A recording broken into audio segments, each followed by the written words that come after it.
soatdagi S.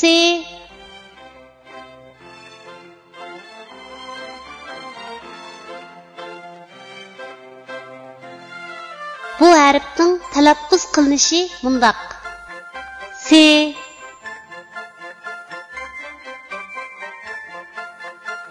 Endi bu harfni o'z ichiga olgan misollarni ko'rib o'tamiz. S'ning beshidan ulinadigan shakli. Misol: samsa. S'ning bosh va oyog'idan ulinadigan shakli. Misol: samsaq. S'ning oyog'idan ulinadigan shakli. Misol: reliz. S'ning ayrim shakli. Misol: daz.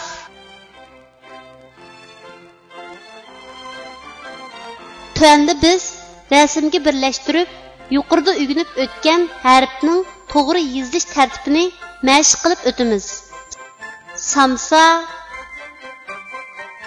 Si harfining beshidan ulinib keladigan shaklning yozilish tartibi.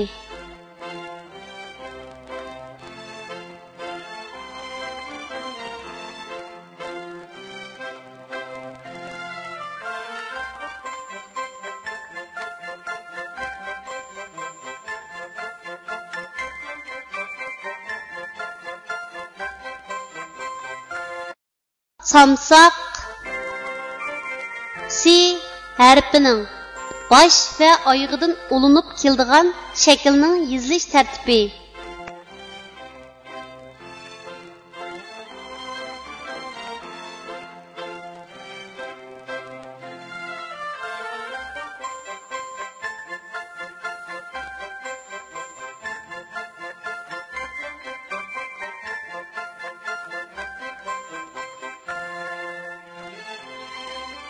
Reliz. Si harfining oyog'idan ulinib keladigan shaklning yozilish tartibi.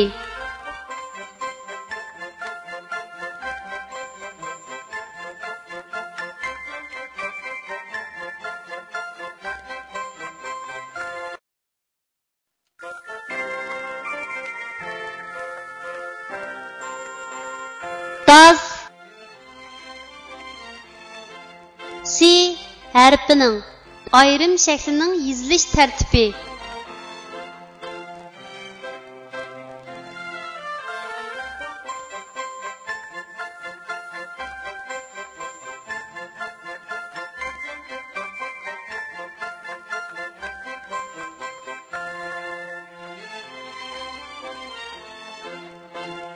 Kichik do'stlar, tuandagi so'zlarni menga aytib o'qinglar. San, sat, sen, sot, a, san, asan, sa, na, sana, as, ta, asta.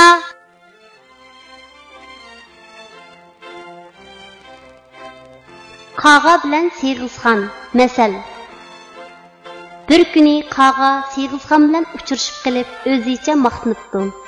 Men ajoyib bir qushman. Yerda boyvachchilardek mangaman. Osmonda parvoz qilib uchaman. Qaqildab chiroyli naqshi aytalayman. Shu chaqda Siyg'izxon mundaq savol qo'yibdi. Qushlar shohi qiron burkutni bilamsan? Bilaman. Uning qiyoga qarab uchqanligini ko'rganmiding? Ko'rgan edim. Uning maqtanganligini anglaganmiding? Anglamagan. Kuychi qush bulbulni bilamsan? Bilaman. Uning yiqimliq sayrashini anglaganmiding? Anglaganman. Uning maqtanganligini ko'rganmiding? Yo'q. Qiron burkutdek olg'ur, bulbuldek kuychi maqtanmaydi-yu, sen nima uchun shunchalar maqtansan? Bu gaplarni anglagan Qağa Siyg'izxonga javob bera olmay, xijil bo'lgan holda uchib ketibdi.